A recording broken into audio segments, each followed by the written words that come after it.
Hey everyone, welcome to Mike Cadaver's Horror Pub Trivia, the Christmas special. I'm Betty Cadaver. And I'm Mike Cadaver. And there is nothing in my book that is better than Christmas time. You have the lights, the treats, the holiday cheer. Time with family, gifts, watching Hallmark movies with wash-up actors and actresses. You know what? Yes, we do love that very much. I'm looking at you, Freddie Prinze Jr. Anyway, along with that, we love the horror Christmas movies that come along and we watch every single year. And the not-so-great ones that we still love. I'm glad you see it that way. All right, so why don't we get right into the show? This Christmas special has 2 rounds of 10 questions. And if you want to play along with the app, go to trivia.corpsecollective.com. If you need help, there's an instruction button there. But basically, we are going to organize this as Season 2, Episode 0, so that will make sense if you're using the app. So remember, we ask the questions, and you have 15 seconds to answer. And if you need, there's a pause button. And so these first 10 questions in this round are, in essence, going to be about anything, any Christmas character not named Santa Claus. Let's go.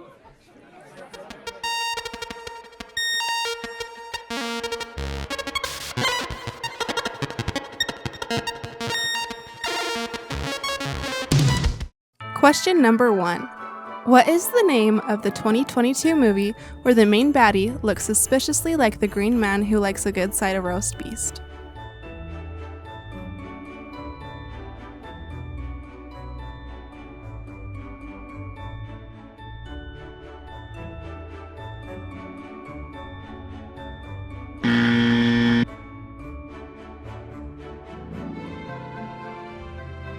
Question number 2.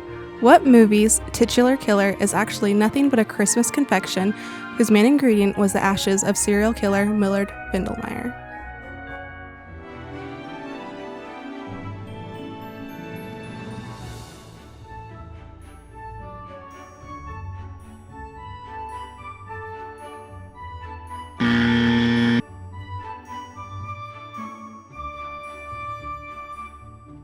Question number 3. In Gremlins from 1984, what was the name of the aggressive and mischievous leader of the first set of gremlins created when Gizmo got wet?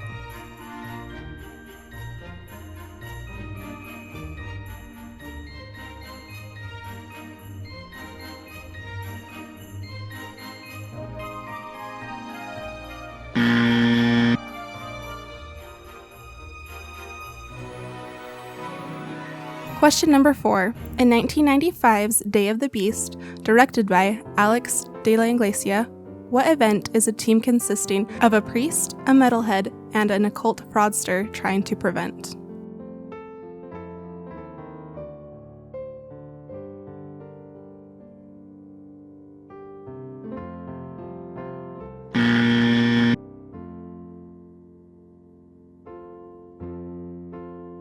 Question number 5. What 1997 movie stars a young Shannon Elizabeth in the yet another serial killer's soul ends up in a typically inanimate object plot?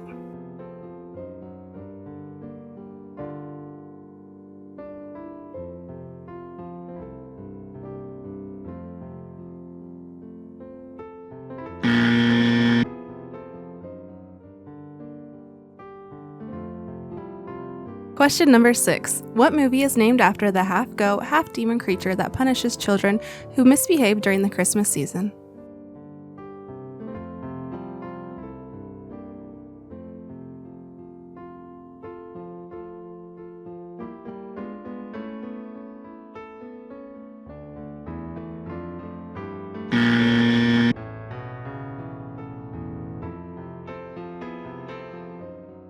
Question number 7. In Red Snow from 2021, what does romance novelist Olivia Romo nurse back to health after it was injured when it slammed into her window? What kind of creature was this?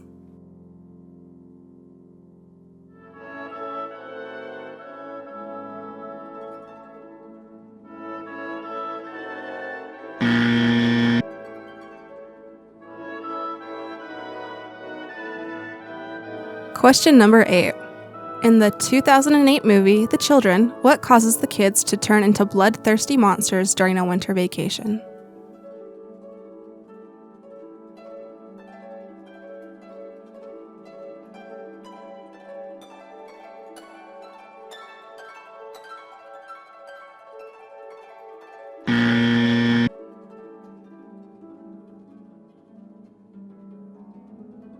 Question number 9.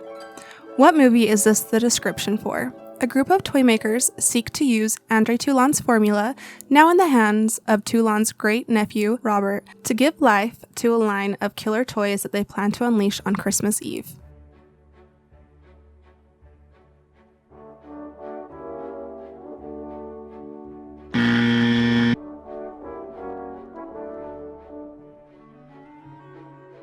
Question number 10. What was the name of the first of Santa's elves in A Christmas Horror Story that went bad? We know this because he didn't want a GD cookie.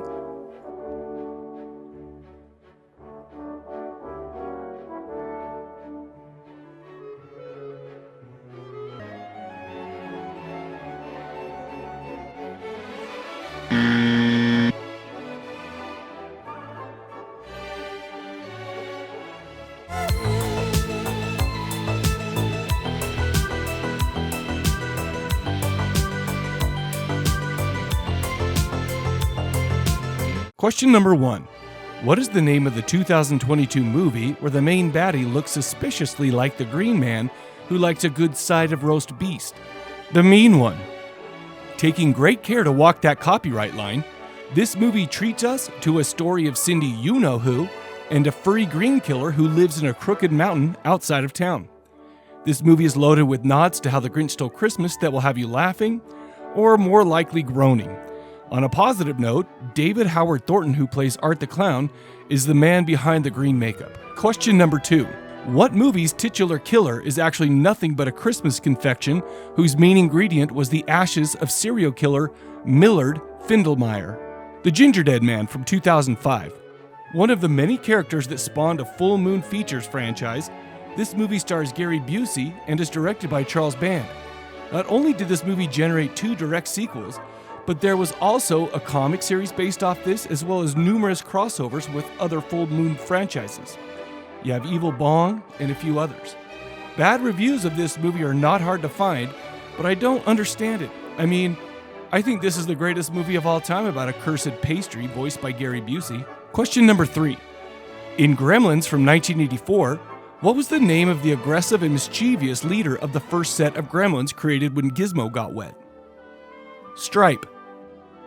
Let's be real, guys. Back in 1984, I thought this was a fun story about a quirky inventor finding a very interesting exotic pet. Looking back, all I see is a very irresponsible father who put his family's safety in danger because of his selfish desire to own this pet. I mean, might as well bring home a nice cuddly polar bear or a cute little pufferfish. Not a good move, Dad. Question number 4. In 1995's Day of the Beast, directed by Alex de la Iglesia, what event is a team consisting of a priest, a metalhead, and an occult fraudster trying to prevent? The birth of the Antichrist in Madrid. Alex de la Iglesia has created some of the craziest movies I have ever seen. If you've ever watched Perdido Durango from 1997, Mutant Action from 1993, or Witching and Bitching from 2013, you've got some homework to do. Day of the Beast is a masterpiece, 1 part comedy, 1 part horror with a sprinkle of old man dick. Definitely a must-see. Question number 5. What 1997 movie stars a young Shannon Elizabeth in yet another serial killer's soul ends up in a typically inanimate object plot? Jack Frost.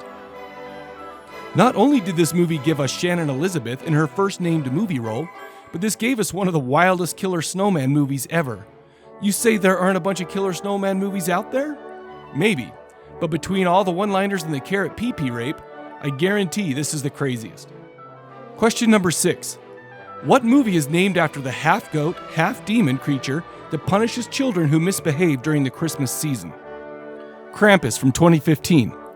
Watching Krampus has become a Christmas tradition at my home. I wonder though, how many other Krampus movies have you seen?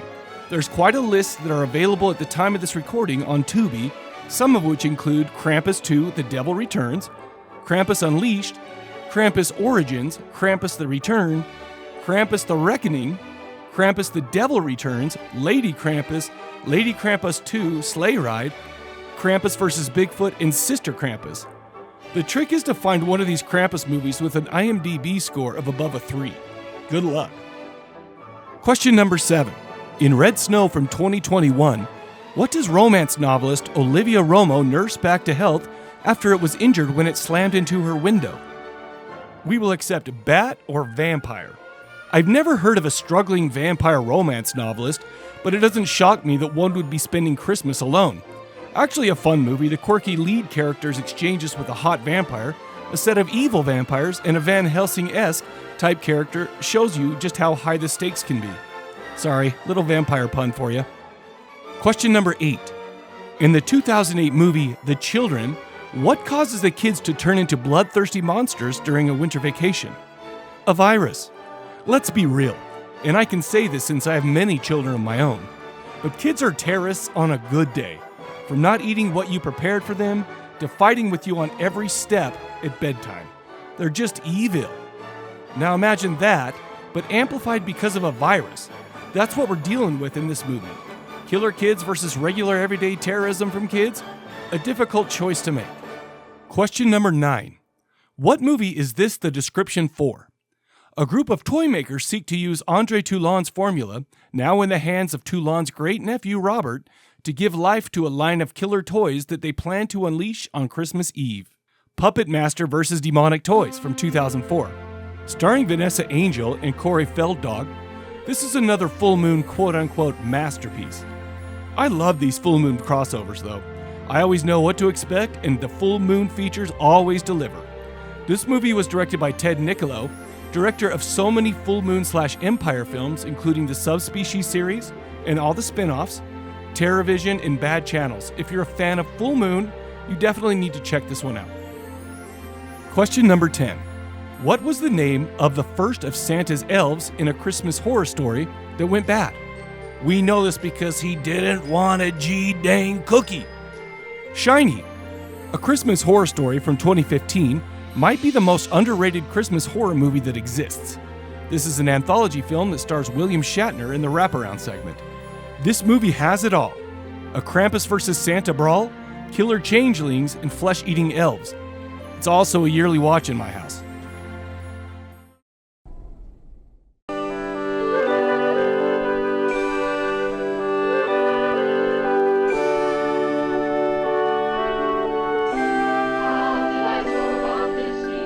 Was the night before Christmas, when all through the house not a creature was stirring, not even a mouse.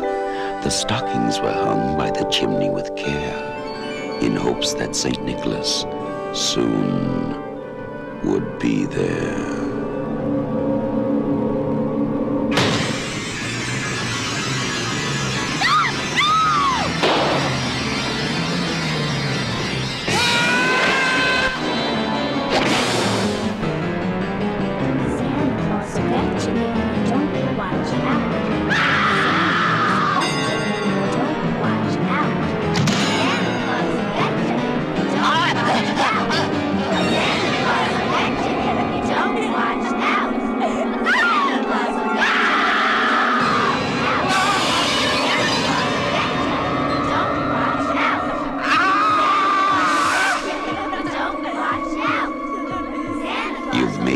Halloween.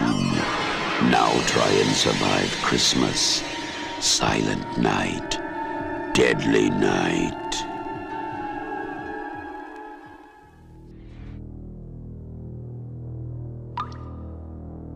Remember the last time? We told you not to feed them after midnight. We told you to keep them away from the light. And the most important warning of all, we told you to never, ever get them wet. You didn't listen.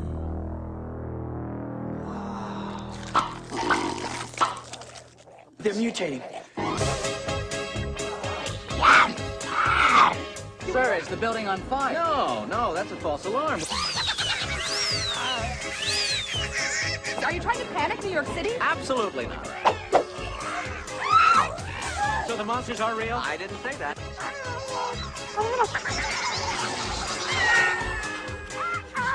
Gremlins 2. The new batch. Now, was that civilized? No, clearly not. Fun, but in no sense civilized.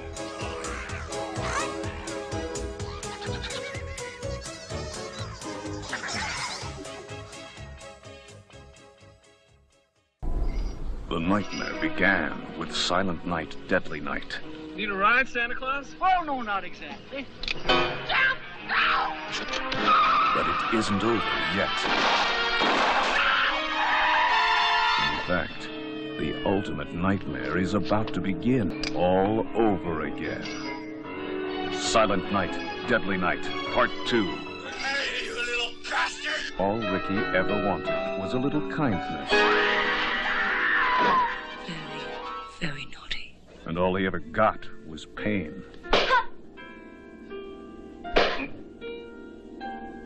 She was naughty. Now he wants revenge. And this time, Garbage day! he's going to get it.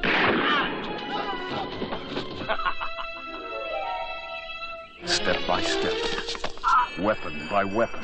Naughty.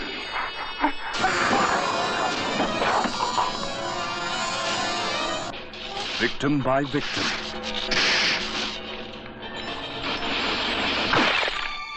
The terror's coming home, and he's all grown up. Silent Night, Deadly Night, Part 2. I've got a present for you! The terrifying suspense shocker you've been waiting for. Last time it thrilled you. This time, Bingo! it'll kill you. Silent Night Releasing Corporation presents Silent Night, Deadly Night, Part 2.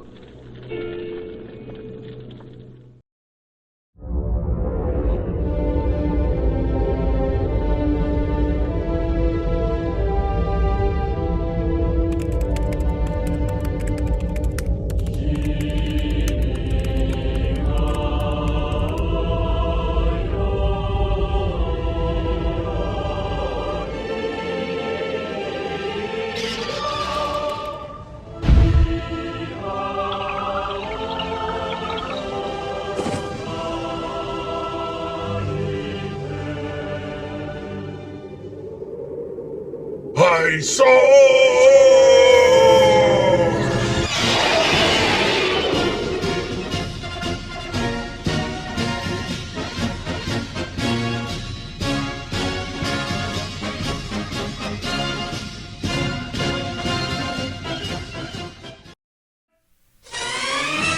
Hi, this is Jack Crosley with Jack Crossley's Lost World here on OSI 74. Jack Crossley's Lost World is an old-style variety show like you haven't seen in 50 years. Going to be singing all the old songs the way you want to remember them. Help me out is going to be Singing Doll Devery and other lovely songbirds. Give it a hand there. We're going to have a bunch of assorted clowny types helping out with the humor. And a whole bunch of other young ladies flitting about. So why don't you give Jack Crosley's Lost World a try here on OSI 74. Alright? Jack Crosley's Lost World on OSI 74.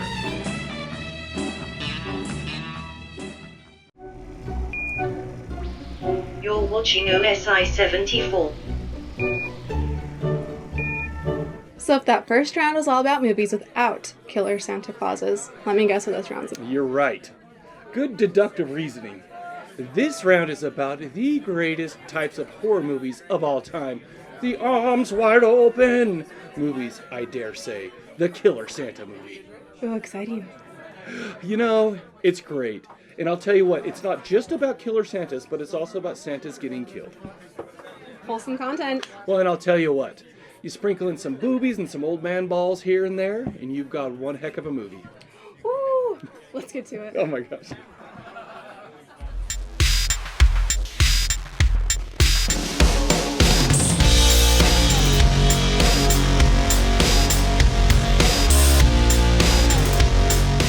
Question number 1. In the movie Santa's Sleigh, which professional wrestler, playing Santa Claus, barged into James Caan's nice Christmas dinner through the chimney and dispatched the whole family?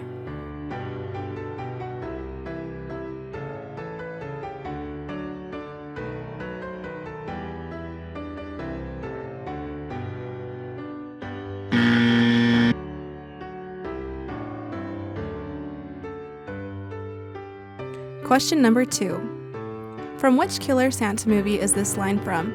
Christmas Eve is the scariest damn night of the year.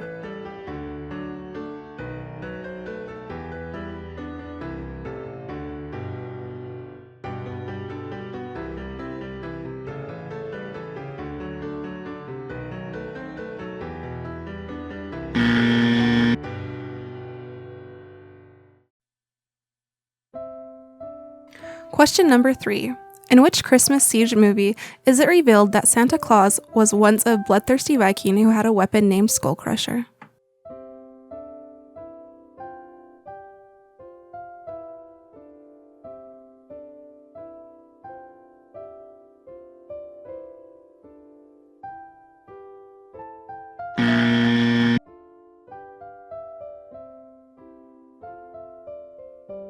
Question number 4. What semi-remake from 2012 features a sheriff played by Malcolm McDowell whose small town is being terrorized by a killer Santa?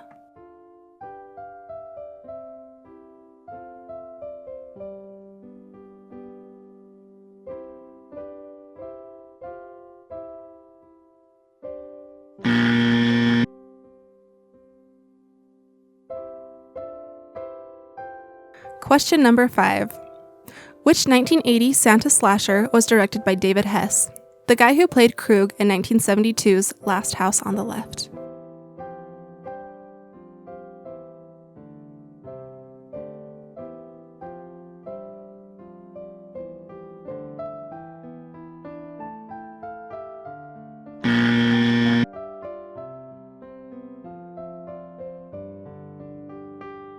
Question number 6.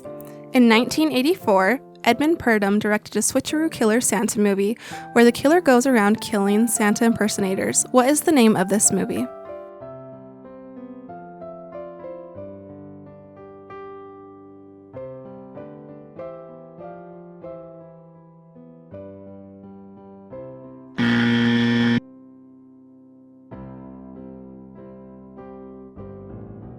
Question number 7. Which movie that came out in 1989 revolves around a young man who has set traps and other self-defense mechanisms around his home to protect him from a killer dressed as Santa Claus?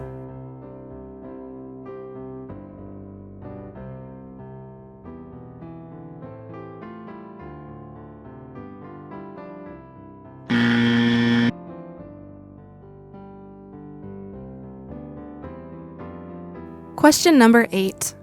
What Dutch film, written and directed by Dick Moss, tells the story of Santa Claus returning 500 years after being burned alive to get his revenge on the calamitous date of December 5th?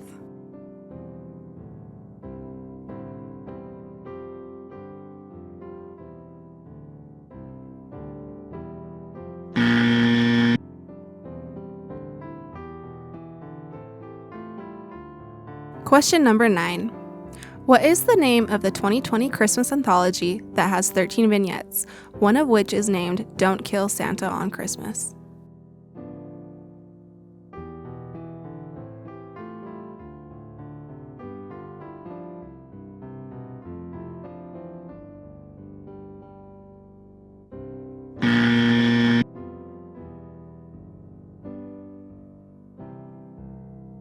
Question number 10.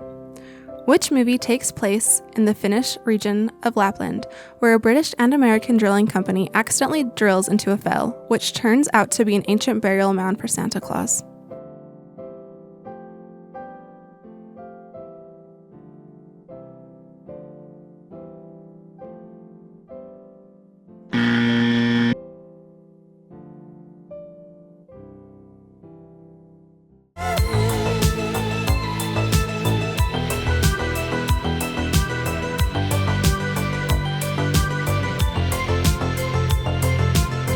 Question number 1.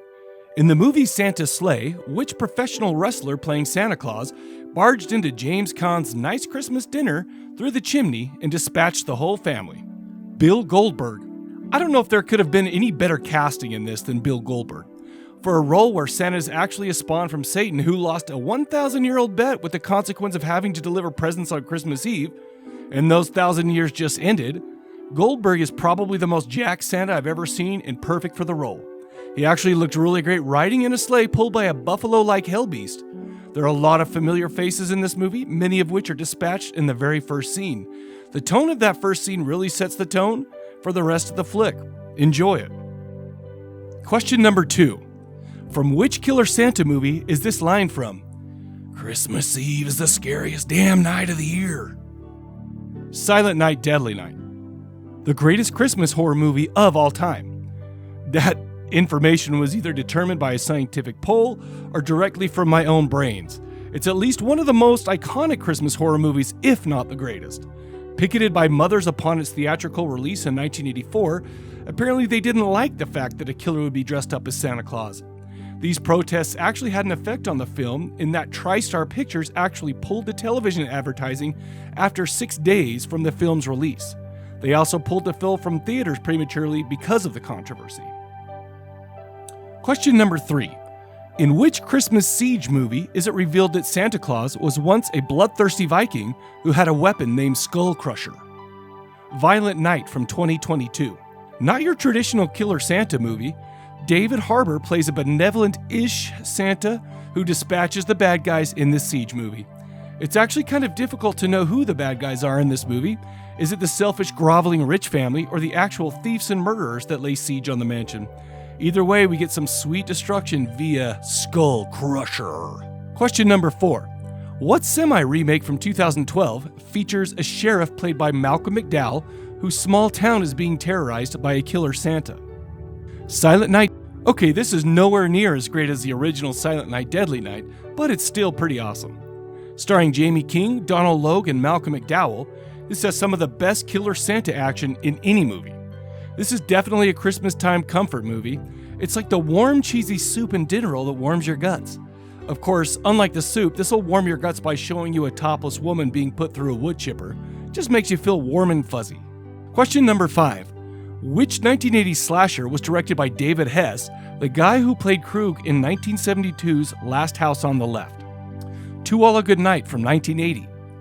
The plot is very similar to Halloween H2O, except Santa Claus is the killer instead of Michael Myers, and there's no Jamie Lee Curtis, and the school in this is all girls, and, well, you get the idea. The first time I watched Last House on the Left, I thought there was no way David Hess wasn't just an awful, sleazy, degenerate real person. Turns out that he was just such a great actor that I was legitimately scared of him for a long time. It was also nice to see Jennifer Runyon again. I wonder if, when her and that guy were getting tested for psychic phenomenon, ended up keeping the $5 Venkman promised. Question number 6. In 1984, Edmund Purdom directed a switcheroo Killer Santa movie where the killer goes around killing Santa impersonators. What is the name of this movie? Don't Open Till Christmas. This British film about people dressed as Santa being killed didn't catch any of the heat that Silent Night, Deadly Night did, even though it came out at the exact same time. It was probably because this movie studio didn't have the budget to constantly play ads during Little House on the Prairie. Edmund Purdom also stars in this movie as Chief Inspector Ian Harris. This is a great if not pretty sleazy movie. How could it not be with the following tagline? "'Twas the night before Christmas, and all through the house, not a creature was stirring. They were all dead."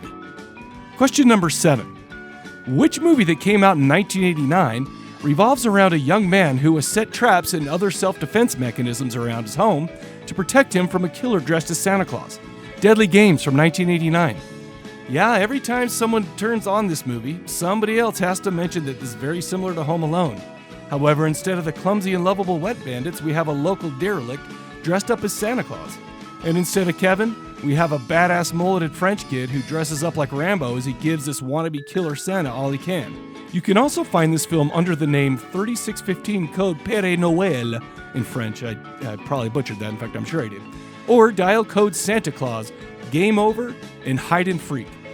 Either way, whatever it's called, it's a good one to check out. Question number 8. What Dutch film, written and directed by Dick Maas, tells the story of Sinterklaas, returning 500 years after being burned alive to get his revenge on the calamitous date of December 5th? Saint, aka Sint, aka Saint Nick. Let's begin with the fact that in this film, Sinterklaas is a badass saint who is on a murderous rampage every time December 5th falls on a full moon instead of the patron saint of children. Then let's move on to the fact that the Zwarte Piet faces were not black because of the soot from chimneys they descended to help good old St. Nick deliver presents, but they were black because they were all horribly burned in 1492 when villagers finally stood up to St. Nick and burned him and all his crew. This movie is excellent.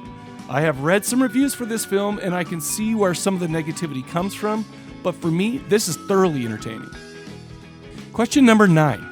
What is the name of the 2020 Christmas anthology that has 13 vignettes, one of which is named Don't Kill Santa on Christmas? 13 Sleighs Till Xmas. With all anthology-type films, some of the vignettes are better and more memorable than others. 13 Sleighs of Xmas is no different. Not great, not bad. This movie will definitely at least give you some Christmas cheer while you're downing all that eggnog. Question number 10. Which movie takes place in the Finnish region of Lapland, where a British and American drilling company accidentally drills into a fell, which turns out to be an ancient burial mound for Santa Claus? Rare Exports, A Christmas Tale from 2010. So let's say hypothetically someone put this movie on for the kids even though he or she hadn't seen it because it was a Christmas movie. Let's then say that person left to work on something in the other room, and then let's say after a while this person heard the kids start screaming and making a real ruckus from the other room. Then finally, let's say that when this person went to investigate and they realized there are 50 skinny old naked dudes running around balls a flapping, chaos ensued and the TV gets turned off as quickly as possible as to not damage the children too much. I'm not going to name names, but legend has it that this did happen, and this incident has been talked about every single year around Christmas time since. Thank you so much for joining us for this Christmas special. And for Season 2 updates as they come, visit horrorpubtrivia.com. And don't forget to check out The Corpse Cast, my wonderful husband's horror podcast that he works so hard. And so until we meet again in Season 2 proper, we will catch you guys later. Bye.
You